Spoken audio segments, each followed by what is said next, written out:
Good afternoon. My name is Diego Sepulveda, and today I'm gonna read about the restorative power of small habits. Over the last few years, there's been a real focus on burnout, a serious physical and psychological condition that requires attention and care. But a narrow focus on burnout ignores another key part of well being the more subtle but equally important ongoing maintenance of one's energy, especially through the daily challenges of leadership.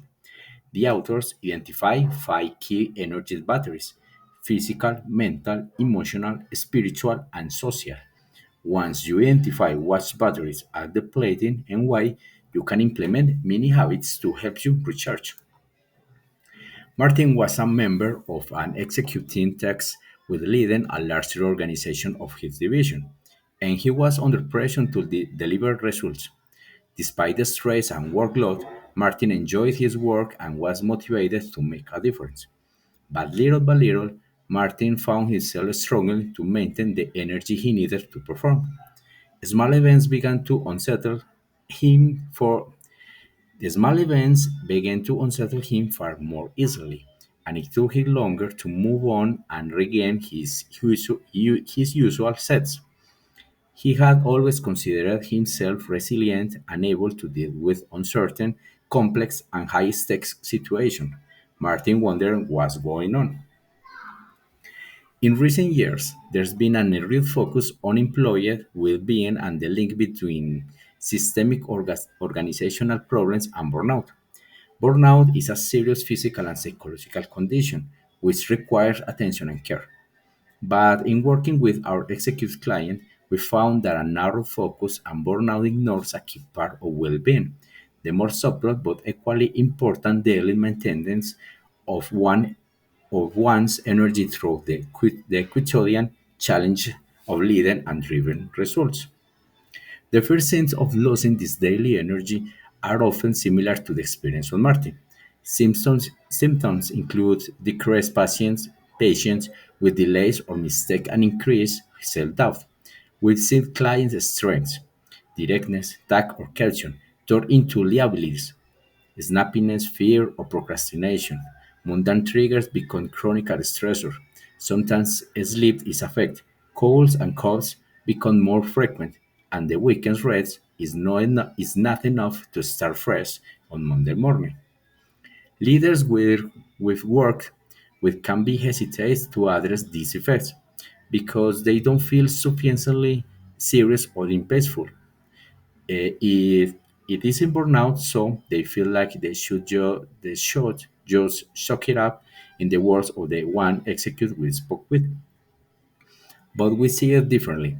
This daily maintenance of energy, even when it doesn't feel close to risking burnout, is a key element to sustaining and thriving at the intense pace that is expected of leaders today. Energy is not just physical and psychological, it's multidimensional. Based on our experience over the last 25 years and building upon the work of Tony Schwartz and others, we've identified five energy batteries that impact leaders' well-being. Physical battery, this refers to physical health and vitality. Sleep, movement, and nutrition are the main factors that share this battery. Any challenge in these areas will quickly deplete it. Mental battery, this involves clarity, focus, and intellectual agility. Is usually charged by activities like practicing mindfulness or learning new topics, and is depleted by constant demands and interruptions. Emotional battery. This is about creativity, emotional intelligence, and self regulation. It's recharged by enjoyable activities, restorative hobbies, creative practice, and fulfillment time with family and friends, and is depleted by having to manage conflict and rehash hurtful events.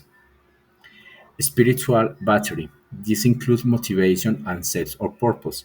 It can be restored through the time in nature, volunteer work, religious traditions, spiritual practice, or introspective activities. In our experience, this is the battery that is most often taken for granted in the business world and social battery. This refers to both personal and professional relationships. It's charged by social activities, such as time with friends and colleagues outside of traditional work activities, as well as being able to freely and safely travel. It's the place when we do not feel safe where we live, when we work in a place where oppression is scarce, or when we're worried about the well-being of loved ones. While the boundaries between the five batteries are fluid, an idea of where you are on each helps you more easily and quickly assess your needs. Examining each battery can give you a clearer, more palpable sense of what's recharging and what's depleting your energy. If you find yourself struggling in certain areas, you can ask, how are my habits supporting my energy? Where do I recharge faster? Where do I drain more easily? What can I adjust? What do I need to accept for now? With clients like Martin, we typically see that it's their physical and mental battery that they need recharging. We regularly see clients who have become very sedentary, for example, and at the end of the day are in a brain fog with far too many hours spent in front of the screen.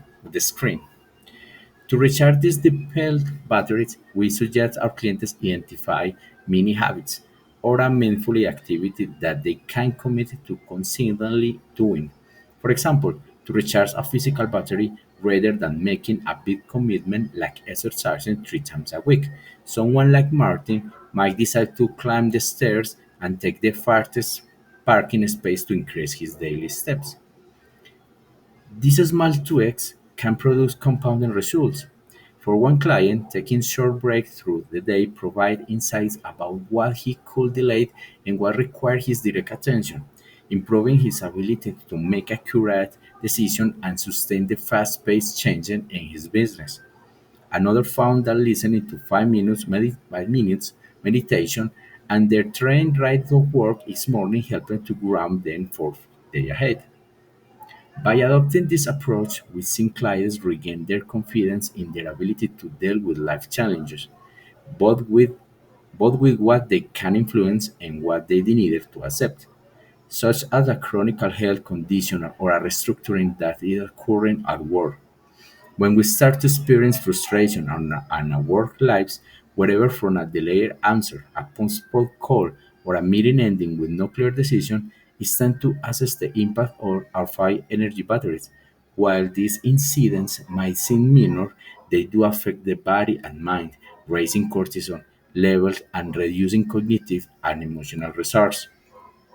Increasing daily resilience not only helps with everyday well-being, it also helps leaders stay effective in crisis situations because it builds the skill to be mindful on their energy and methods to keep it to optimal levels. Muy bien, como conclusión personal, me pareció que el tema era interesante porque es un tema que podemos, digamos, decir que es del día a día. Tratamos de buscar un balance en los diferentes aspectos de nuestras vidas, en la vida laboral, la vida como estudiantes, nuestra vida familiar, nuestra vida social, pero muchas veces le damos más importancia a unas cosas que a otras. Es muy normal de pronto utilizar mucha parte de nuestro tiempo para el trabajo, porque realmente necesitamos el trabajo, pero a veces nos olvidamos que necesitamos tiempos de descanso, para compartir con nuestra familia, con nuestros amigos, con nuestra pareja.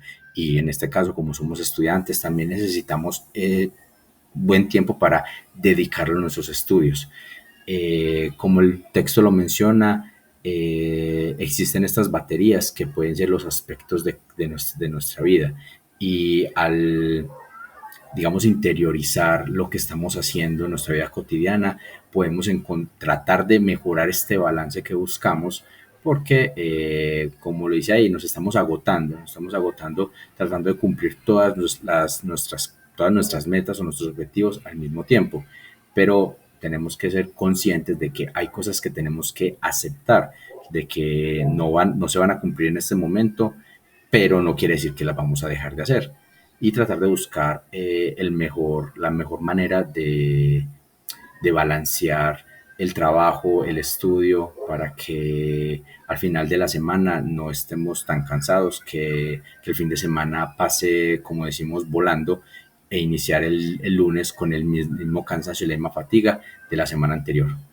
Reitero, me parece un tema muy importante, un tema que nos pone a pensar en tanto como personas o como en la sociedad, de qué es lo que estamos buscando. Así que muchas gracias.